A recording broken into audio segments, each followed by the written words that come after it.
Man City preparing an offer for Erling Haaland, Julian Alvarez set to be announced, and a new young prospect and maybe a veteran joining Manchester City. Here's all you need to know about the final day of the January transfer market.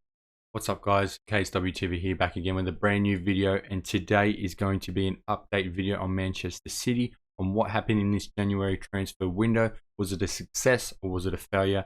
Any things that you didn't know about behind the scenes, and any new transfers that you didn't know about that have actually come to Manchester City. It's all going to be in this video. Make sure you hit that like button, sub button before we get into it. Make sure you join the Facebook group, Man City Global Fan Group. I'm going to put the picture up here. And also make sure you, if you're not subscribed already, to hit that notification bell once you subscribe so you're notified for any new videos that are uploaded in the future. And also check out previous videos and leave that a like. It helps with the algorithm. Now let's start with one of the most recent ones. This is a new signing for Manchester City, considering this is going to be happening as at the time of this recording within the next hour or two.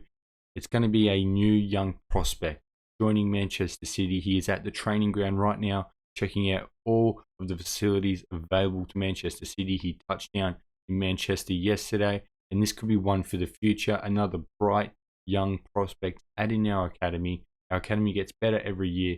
Without further ado, let's introduce who is going to be joining. Now, 17-year-old Zalan Vanska, I hope I said that correct, is travelled to Manchester already. He's around the facilities, as I said before. Now, this is a 17-year-old winger. He is from Hungary, from club MTK. Now, I have watched some highlights videos and some skills and all that sort of stuff on YouTube to see how comfortable he is on the ball. What he's going to add, is he a pacey winger? Is he a Mahrez type player that cuts in? And from what I've seen, he looks very comfortable on the ball, which is the main part of Manchester City players. He looks very creative.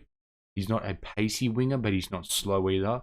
He looks kind of a bit taller for a winger.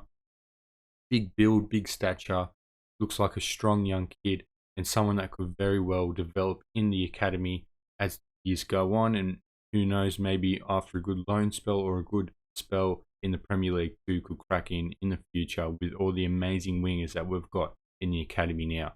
Now, Fabrizio Romano has made it official. We knew this was going to happen, but we didn't know when. Julian Alvarez officially moves to Manchester City. Now, Manchester City and River Plate have now come to an agreement. Both contracts are signed by Manchester and River Plate to get the deal done. Everything is dealt with on the verbal front for Julian Alvarez. The contract is set. It's going to be a fee of 18.2 million euros, which is a couple million less than the release clause. It's going to be a 5-year deal, and it's going to be announced today on deadline day, probably within the next hour or two. Just like all the other deals are kind of coming through for Manchester City. But he will stay at River Plate, as we all know, on loan till mid-July. So we're not going to see him until the preseason, which is probably a good idea, considering if you want to be, if you're new at Manchester City, with Pep, you need a preseason, because the way Manchester City plays is the most complex way that most clubs are playing right now. And you've got to be very, very ready.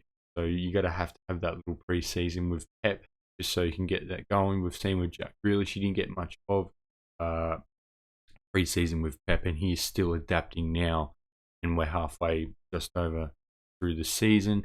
So that preseason is going to help with Julian Alvarez. One for the future, a brand new striker, something we've been wanting, even though it's not the one that we want at the moment. It's a brand new striker to come into the club. More competition for Gabby if he's going to play it there more. And hopefully that doesn't deter us from getting a player like Erling Haaland or likes of that caliber, Lewandowski. The list goes on.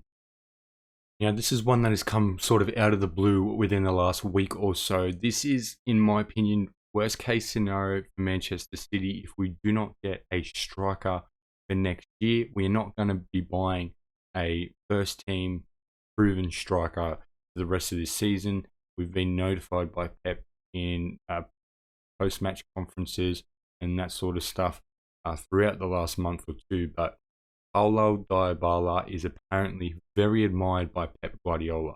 And if we're going to stick with the false nine situation, we've had rumours about João Felix. Now we're having rumours about Dybala.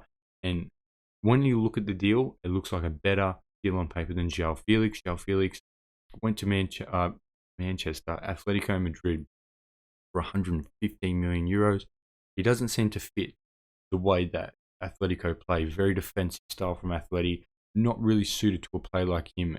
He seems like a cam slash false nine sort of player, and would be perfect to come into a Pep team, but it would cost at least between 75 and 90 million easily. Atleti are not going to want to let go of such a massive loss of profit, and how much they've been paying on his wages as well. But when you look at the Dybala one, we can get him on a 3, 4, 5 year deal. Someone who plays in that second striker role for Juventus week in, week out, proven in European football, is a really good player from when I've watched him.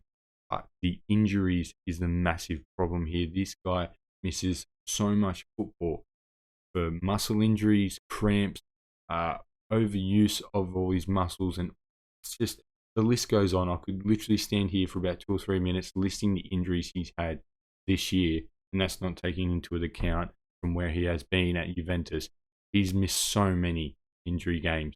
In my opinion, this deal will not happen, but Manchester City fans are a bit, 50-50 on it, but I'm definitely 100% do not get Dybala. He would fit the system. He wouldn't get as much game time as what he thinks, and also the injuries plus the wage we'd have to give him. He's considering, not playing for Juventus because they won't give him the wage that he wants.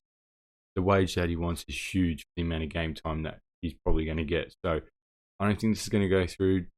So I don't think it's a good deal anyways.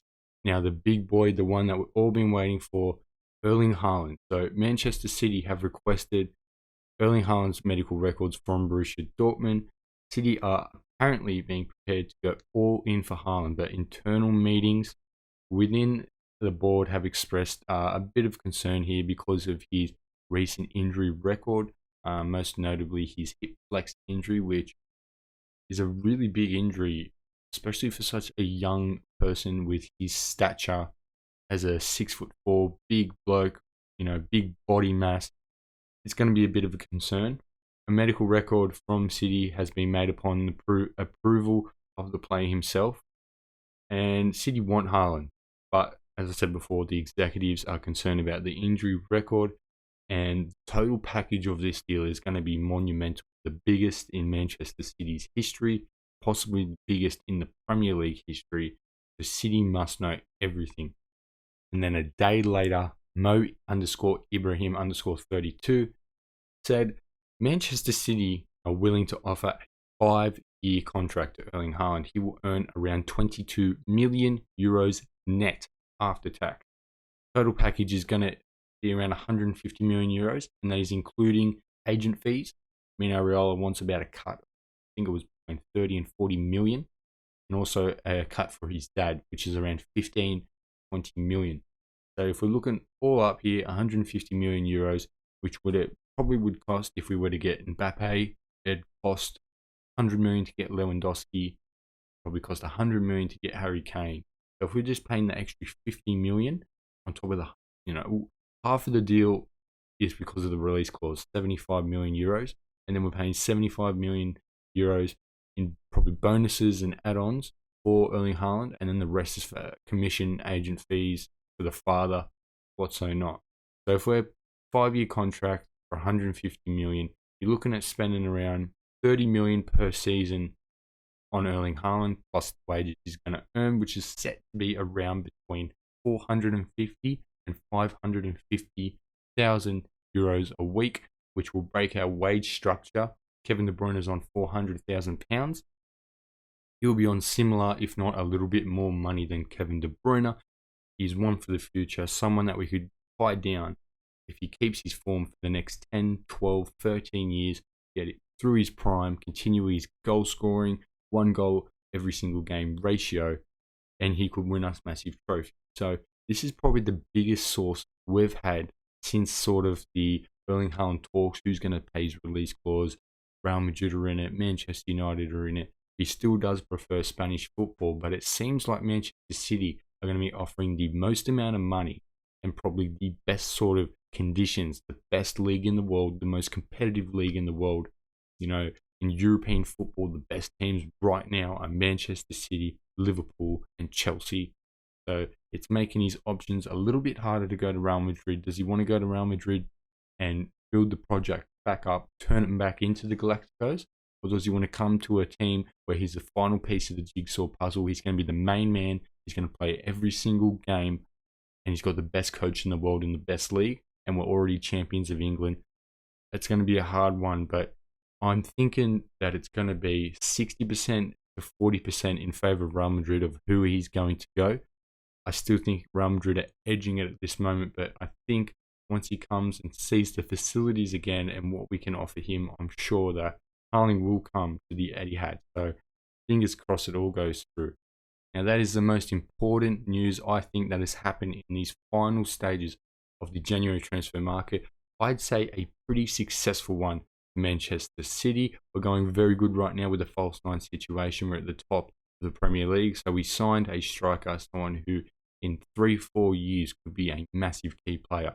From what I've seen for Julian Alvarez, we've signed one for the future, a Hungarian prospect. We're in talks for Erling Haaland. We've requested medical records, and we're willing to offer the biggest package in Premier League history and the biggest package in any other European club going for Erling Haaland. And we're also in talks with, we've got a plan B and a plan C. If something doesn't happen, we've got João Felix, we've got Paulo Dybala, we've got Lewandowski, we've got Benzema out there. We've got many, many options to go up front if we don't get our main man, Erling Haaland. But it's seeming like we're going to do everything to push to make that final part of the jigsaw puzzle, Erling Haaland.